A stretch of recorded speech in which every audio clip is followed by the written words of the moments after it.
My husband and sister have been secretly hooking up behind my back whenever I'm not around, and now I realize there's no one I can truly call my family. Posted by you/cheatersuck12. I can't move. If I move, it becomes real, and I have to accept what I saw and think about what's next. I came home from work early and saw my sister's car, thinking maybe she was dropping off some food from her job. But no, I walked in and saw my husband and sister naked in my kitchen, the kitchen I paid for. As soon as I registered what I saw, I got into my car and left. I kept driving, just driving until I found the hotel I'm at now. I don't want to believe it. I don't know what to do. My sister, my only family, my best friend, the one who's supposed to be there for me and support me. My husband, my person, my other half, the one who's supposed to love and respect me. The two most important people in my life have ruined everything. I've blocked them both on my phone. I don't want to hear any of the BS excuses they'll come up with. I don't want to confront this. I want to go back to this morning when everything was fine. Update 3 days later. Sorry for not replying to comments or updating, things have been hectic. I didn't think I needed to explicitly say this, but by naked, I meant they were completely naked and having sex in the kitchen. I admit mentioning that I paid for the kitchen was odd and kind of funny, but anyone who knows me knows that the kitchen is my pride and joy. So yes, when I saw my sister and husband having sex in my kitchen, it stuck with me. And yes, they did see me. When I got to the hotel, I cried for a few hours and just wanted to tell someone, anyone. The two people I usually turn to when something happens in my life were the two I needed to talk about, and it was 11-something in the evening. I didn't want to disrupt my friends' evenings or burden them. So instead, I came to Reddit, thinking not many people would see it. The response I received was overwhelming. I want to thank everyone who sent me kind words and advice. Thank you so much for all the virtual hugs. I know I only commented once, it's because I had so much to think about and do. I truly appreciate all the love and support. There was so much amazing advice in the comments, though a lot of it was American-based. Regardless, I still appreciate it. One recurring piece of advice was to unblock them and keep the texts and calls as evidence, so I did that. After posting and having another good cry, I realized I needed to get my crap together. I didn't have my sister or any family to help, so I had to do it myself. I started researching my next steps. In the morning, my friend called, saying my sister had contacted her to see if I'd been in touch.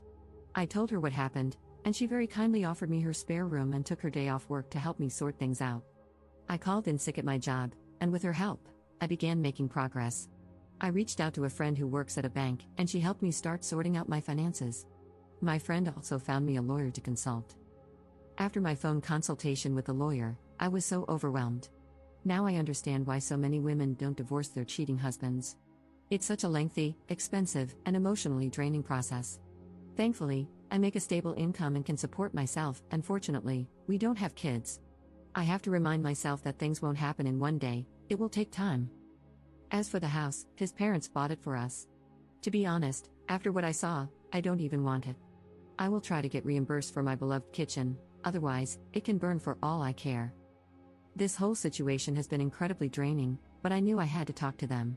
There's no coming back for my husband, and when I checked his messages, they said exactly what I expected: I'm sorry. It's not what it looks like. We didn't mean for it to happen. Please come home. I love you, and so on, just absolute BS. A small part of me thought maybe I could forgive my sister since we only have each other. But after reading her messages, all hope was lost. She used the same excuses our father used when he cheated on our mother and abused us, and she echoed the same things our mother would say when excusing his behavior and abusing us herself. I spoke to her this morning and asked her to tell me straight up, who, what, where, when, and why.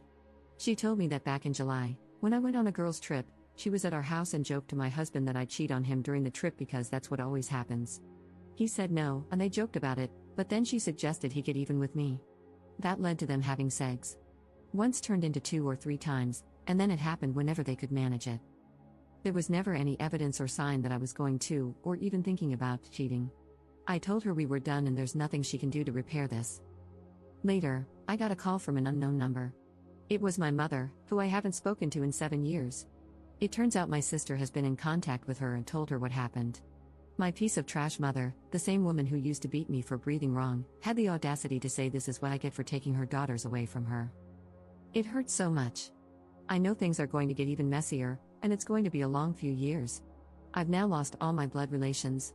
I need to get all my stuff and find a new place. I want to show them that I can and I will thrive without them. Again, thank you all from the bottom of my heart for all the love and advice. To all the people in the comments who can relate to my situation, I'm so sorry. Second update 10 months later. I actually forgot about this account until recently, and when I logged back in, I saw so many people still commenting, messaging me, and checking up on me. To those people, thank you for your kindness. Since so many of you are still asking for an update, and because I've already shared such a big part of my life, I may as well give a small update. Back in October, my life was in chaos, but I was determined to soldier through it and show them that I can make it without them and succeed. I had to meet with my ex to talk about the house. He eventually gave up, and we decided to sell it. I was reimbursed for my beloved kitchen. At first, my sister would show up at my job and my friend's house, but once I told her I would get the police involved, she stopped. I haven't seen her since February. I did hear from my pathetic excuse of a mother again, but that was also shut down, and I have not heard from her since the end of last year. I'm from NZ, so my ex and I have to be living separately for 2 years before we can divorce. Although I want nothing to do with him, I'm not too fussed. 1 year is almost done. I started therapy, which has been healing. I wish I had gone earlier. I have moved into my apartment and was promoted at work. I've also gone on 2 girls' trips and had some extra fun this time, as I was a single woman. And I've just started seeing someone. He has been very kind. Thank you all again for your kindness. I hope this is the update you were waiting for. Third update 18 months later. Hello, it's been a while. I still get messages and notifications asking for an update, so this will be my last one. I am officially divorced. It took a while, but I got there, and my ex-husband had 2 years to accept it and not fight it. I've got my own house, a nice kitchen, a cute, mature man on my arm, friends who treat me like a sister should, and a job that respects me. I'm happy and couldn't care less where my biological family is or what they're doing. I am enjoying the wonderful summer we're having in NZ and living my life. Thank you all for the support. Wish you all the best.